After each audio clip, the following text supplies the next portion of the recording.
come up now, I came up with is sports behavior therapy. Oh, wow. That's awesome. amazing. Yeah. See, you put the sports in it, you're going to keep it maintained. You put the behavior in it, you keep them with the part where you're going to have them with the parent. Because the behavior goes with the mental part, That's right. you know, and the academic part. Sure. Services. And so how that you- they're treated. And Right, and how you do Food, that health, is because nutrition, what we sports, did was we all But it belongs to the town. And so, or not the town, but it's a multiple shareholder kind of thing. But there's a lot of ways that you can look around and engage kids. Just need to be creative. Well, it is so important to be able to engage them, and sometimes we want to teach them how to conjugate the verb to be, and they haven't had breakfast. Or they're tired because they were up because somebody was fighting at home. that's that holistic approach that you were talking And you about. just take And that's the basis of all the things, even especially my life.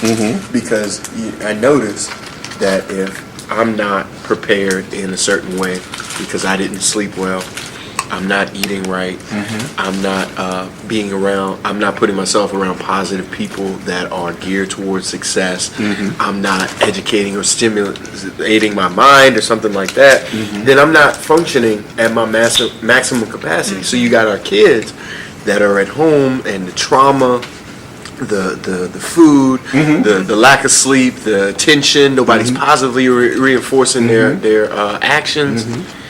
Then they're not ready. You say, well, they just jumping around the room. They're everywhere. Right. That's I like, what's the remember basis reading for this that? one story about this kid So- whose teacher was upset with him because he didn't bring a pencil to school. And to hear him talk about what he had to do to get himself ready, his kids, his siblings ready for school. The mother wasn't there. The mother had already left, and he's trying to feed, everybody in the household and get them ready. And then he gets to school, and his teacher is upset because he didn't bring his pencil. He didn't come prepared. Yeah. Parenting themselves, and sometimes parenting their parents. Sure. Try not to eat dairy. I don't choose dairy. If dairy happens to be in something I made, but I don't choose it at all. No. If y'all don't eat dairy, bring it to me. I gave him my cheese. For the mouse. So where do you do the organic farming or activities that relate to organic farming? We do. We have a garden, organic garden down by the pond. Oh, okay. We'll drive around, maybe start the tour down at the bottom and then go all the way up.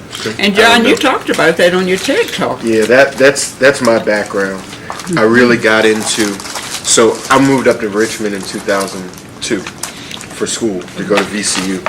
And I tried to get far enough away from the country. And then as soon as I left, I needed a country. I wanted a country.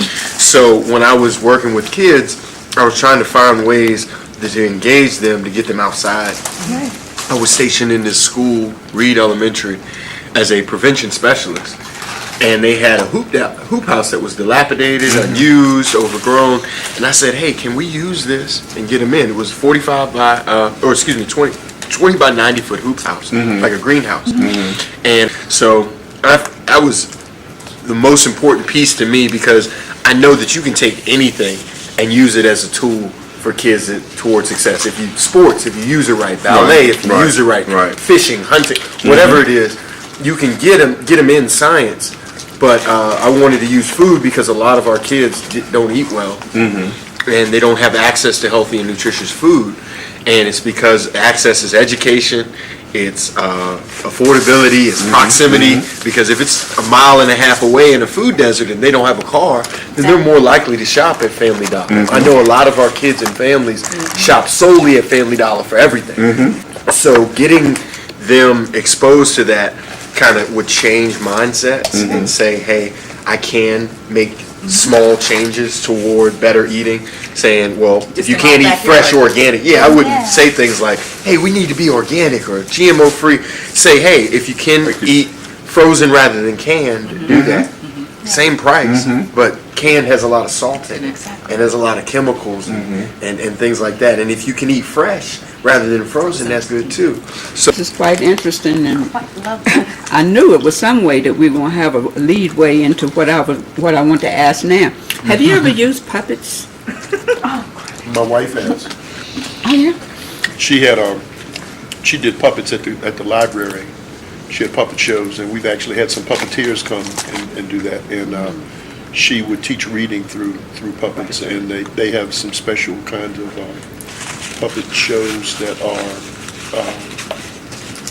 engaged for kids who may be victims of abuse. Well, and we've had some puppeteers here 2 or 3 years in a row. We got a grant to do it some years ago. We haven't done it lately. She's a puppet. if you use Oh, you really? Oh, I generally have puppets singing and editing the puppets and putting pictures in. And, Puppet What concert. did you say? Puppet concerts. Okay. Okay. Can you say that again? But we're joking and all, but it's amazing how much puppets can get away with saying about bullying and all these other things that humans couldn't get away with. I didn't use, but I know the schools we worked with used puppets for like bullying prevention. Talking about relationships and sexual I tell you, abuse. that's a serious problem.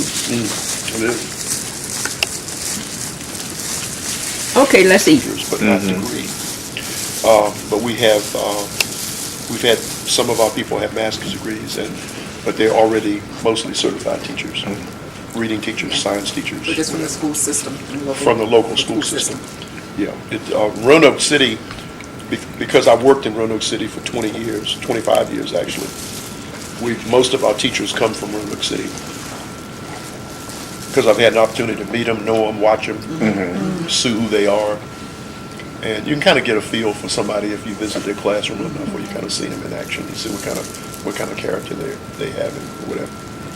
Because we want people who are encouraging and creative, but yet firm enough to say, now, John, man, I used to wear, I still think like I wear glasses. I wore them for 50, Look over. 60 years. And I didn't know I adopted the behavior, because I worked in the school system. I didn't work for the school system the whole time, but I worked in the school system in some capacity ever since I left home. So about 14, 15 years. So I never wanted to follow in Dad's footsteps, and then I got a job with AmeriCorps, America Reads. And it just so happened that this job fell in my lap, and I started working with kids. And somebody called me Mr. Lewis. I said, Mr. Lewis, my dad. My name. And then I got used to it because the skills that I had kind of seen, I modeled, Right. working with the kids and behavior and getting them right in. And then I started as psychology, and I took psychology was my major in school, and learning on different ways to interact with kids and coping and behavioral. And then I was intensive in-home, and then I did prevention. And so I just followed in Dad's footsteps, not knowing that this is the path. But, He just looks like, I know. He knew all along. right. But I would start to look over my glasses and he used to do something to us, and he put his hand up and blink real hard and say, so what happened? And he'd say, well, we broke the lamp or something. So tell me.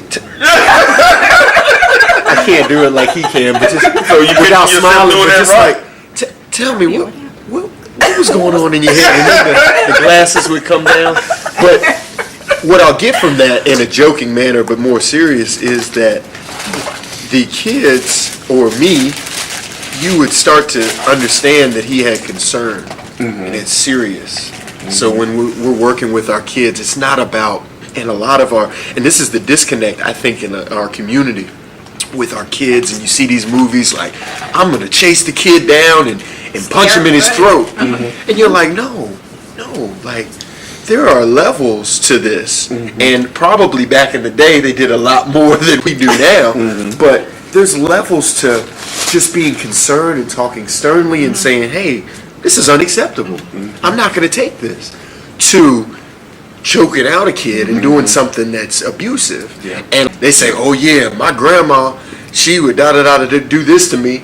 And they say, yeah, my grandma used to spank me too. No, my grandma would hang me off the roof by her belt or something like that. And you're like, no, it's like, that's not acceptable. Because I can do the same thing, but better, I believe. I'm not tooting my own horn, but being in a classroom that a teacher can get when they're saying, yelling, and that's why I told y'all, don't ever do that. I can do the same thing with a look Right. Exactly. and say, hold on, I'm sorry, and step back, I'm sorry. Right. Did I need y'all to finish? And they're like, oh, something's going to happen. I say, hey, we could take this a step further, but you need to sit down. And that's it. And that's concern. It shows concern. It shows that you care and that you're serious about it. Because if you're not serious about education, then they won't take you seriously. Right. Yeah, they won't take you seriously. Then you can't command the room. You can't teach Right. them nothing. Right. So that's what I learned from Peter Lewis. My son is John- in fifth grade. John, you mentioned Math about the fact that what you can get done just simply by, looking at them. You can oftentimes stop them from talking just by standing with your arms folded and looking at them. That's what Jordan does Looking in his around. classroom. Yeah. Jordan, Just look Jordan around. said he can walk in the classroom. He teaches fifth grade math in PG County in Maryland. So it's a turnaround school. They have a lot of problems, but he walks in and commands that attention just by standing there. Just And they stand say, there quiet Mr. with your Anderson. arms folded Oh, sometimes. Mr. Anderson. Here he is. What's going on with Mr. Anderson? Y'all better sit down, because Mr. Anderson doesn't look like he's happy. Not happy. But it's amazing. You don't have to hang them off the side of a roof. There was a role, I played a Dirty Harry role years ago, fairly effectively, but yeah, you're right, it's awesome. And really, when you think about long-term growth, you want a kid to be able to monitor his own behavior because he wants to, not because you're there Yes. to beat him up. And I worked in a prison for 3 years at Lorton Reformatory in DC. And it was a youth center, 18 to 26, and they had Big Lorton within a stone's throw away. But I refereed a basketball tournament in the prison. And at the tournament, at the banquet, they said, we need a track coach. Anybody coach track? So it became a 3-year association with this prison. And I ran into former students, kids I worked with in the summer with employment programs. And it was a fascinating up-close look at kids who were incarcerated. Well, they were close to my age. And 400 inmates, 300 of them didn't belong there. Maybe 90 to 100 did, because some people need to be locked up, and I understand all that, and you do too.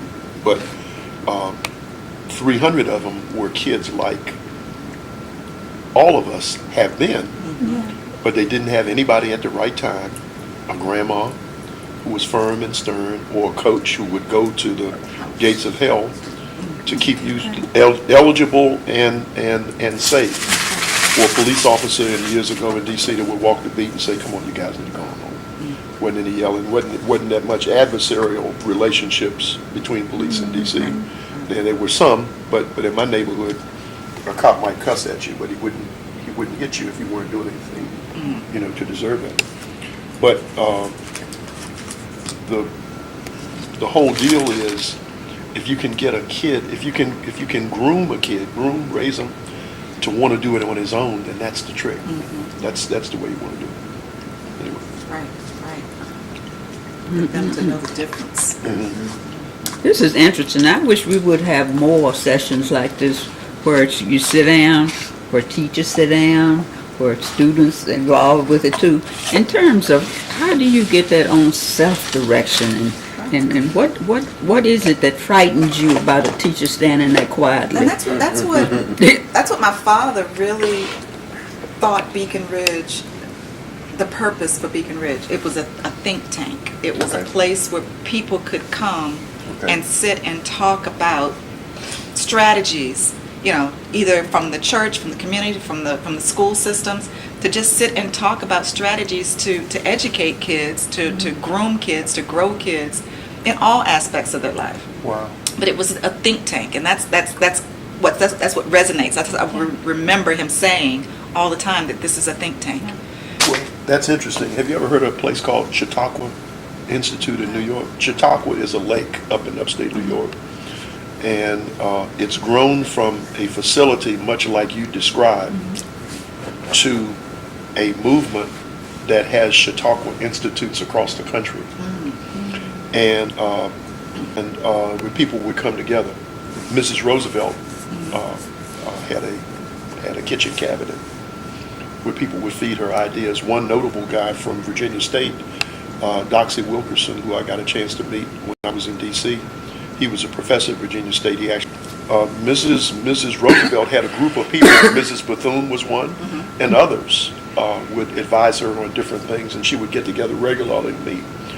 So that's an intriguing idea.